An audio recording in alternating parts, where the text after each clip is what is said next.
The Voynich Manuscript has baffled experts for over a century, a medieval codex filled with bizarre illustrations and written in a language that no one has ever been able to decipher. Despite the best efforts of cryptographers, linguists, and even modern AI systems, this mysterious book continues to guard its secrets, making it perhaps the world's most enigmatic unsolved. The manuscript first entered modern awareness in 1912, when Wilfred Voynich, a Polish book dealer, purchased it from the Jesuit college at Villa Mondragon, near Rome.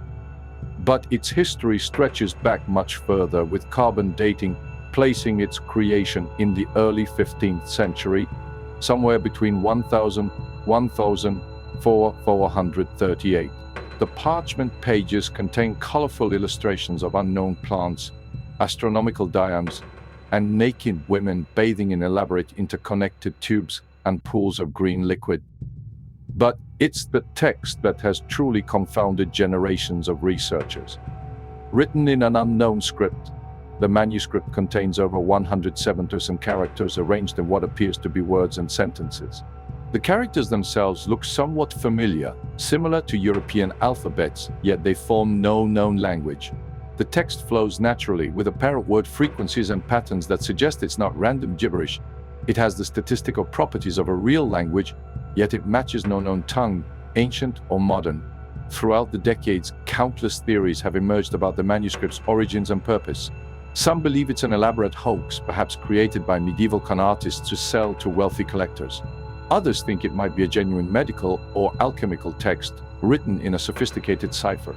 Some have even suggested more outlandish theories that it's of extraterrestrial origin or created in an altered state of consciousness. What makes the Voynich manuscript particularly fascinating is how it has resisted all modern attempts at decipherment. During World War II, top codebreakers who had successfully cracked the Nazi Enigma code turned their attention to the manuscript but came away empty-handed. In more recent years, computational linguists and artificial intelligence systems have been deployed against the text, yet still, no convincing translation has emerged.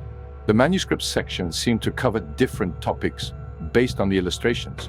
There's a botanical section featuring unknown plants, an astronomical section with circular diagrams, a biological section with small human figures, a cosmological section with circular astronomical or astrological charts, a pharmaceutical section with labeled drawings of plant parts, and a recipe section consisting of short paragraphs, each marked with a star or flower-like symbol.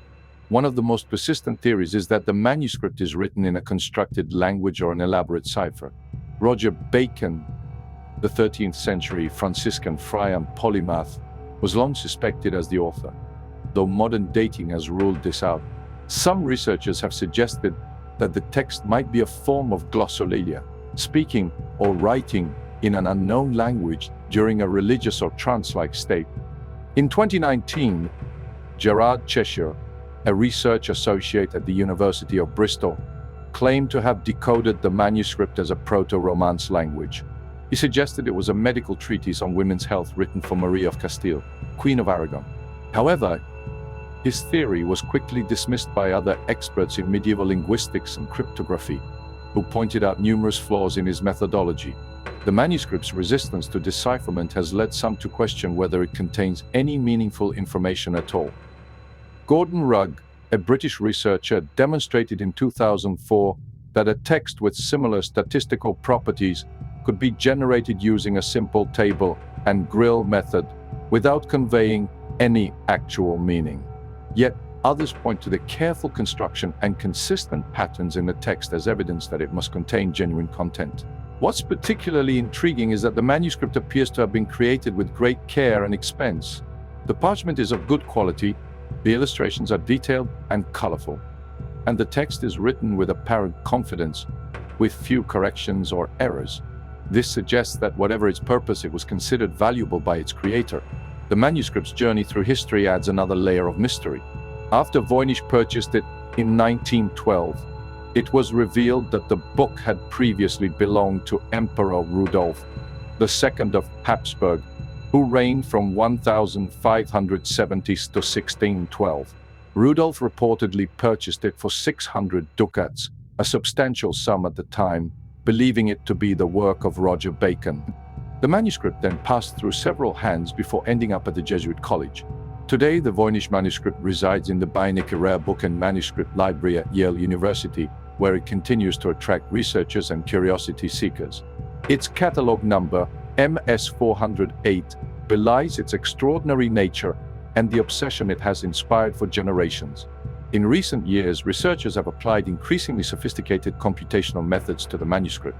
In 2018, computer scientists from the University of Alta used AI algorithms to identify Hebrew as the most likely language family for the manuscript's underlying text.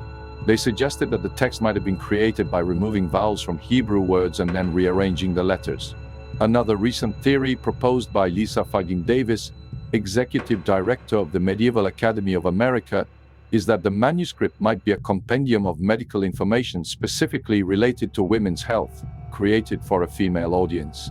This would explain the numerous illustrations of naked women in various baths or pools, which might represent therapeutic treatments. The manuscript's illustrations themselves present puzzles.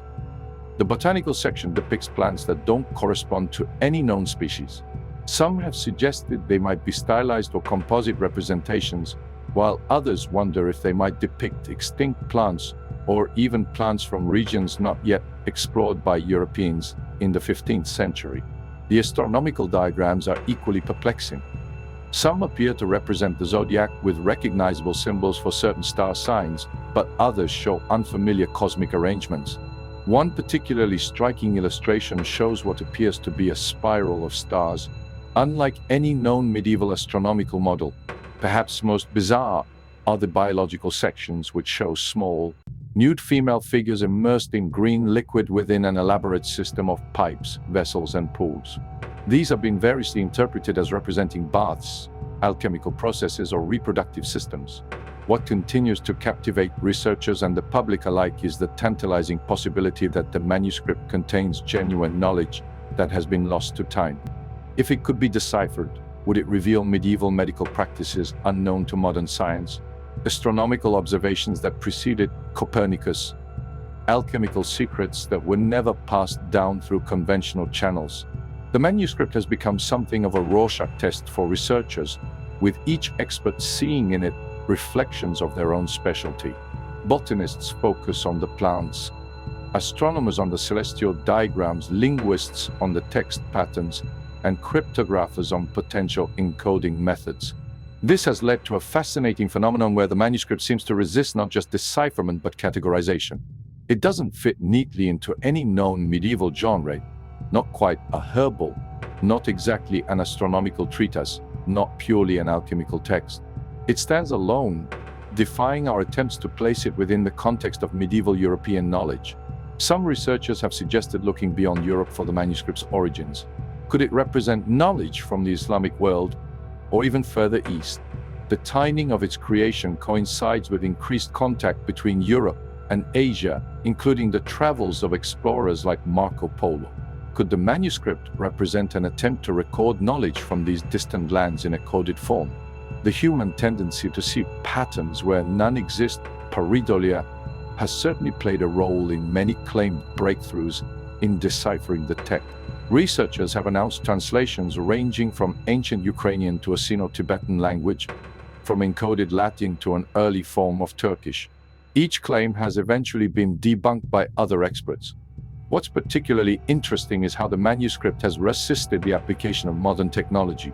In an age where machine learning can translate between dozens of languages in real time and crack codes that would have been unbreakable a few decades ago, the Voynich Manuscript stands as a humbling reminder of the limitations of our tools and understanding.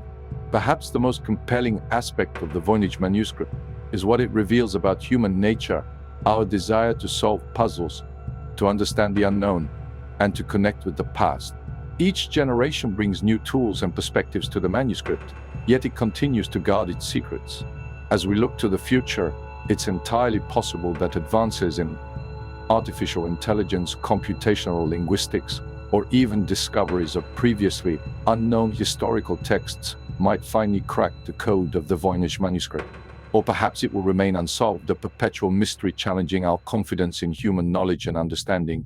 What if the true value of the Voynich Manuscript lies not in what it says, but in what it represents, the enduring mystery of human creativity and the limits of our understanding? In a world where information is increasingly accessible and mysteries seem increasingly rare, perhaps there's something profoundly valuable about a puzzle that continues to resist solution. Whether the Voynich Manuscript is eventually decoded or remains forever enigmatic, it stands as a testament to the complexity of human communication and the enduring power of mystery. In its illegible script and bizarre illustrations, we find a mirror reflecting our own quest for knowledge and meaning, a quest that, like the manuscript itself, may never be fully resolved. And perhaps that's exactly as it should be. In a world where algorithms predict our preferences and satellites map every corner of our planet, the Voynich Manuscript reminds us that there are still puzzles beyond our grasp, mysteries that transcend our understanding, and questions that may never be answered. And in that uncertainty lies a peculiar kind of magic, the wonder of knowing, the thrill of the unsolved, and the humbling recognition of the limits of human knowledge.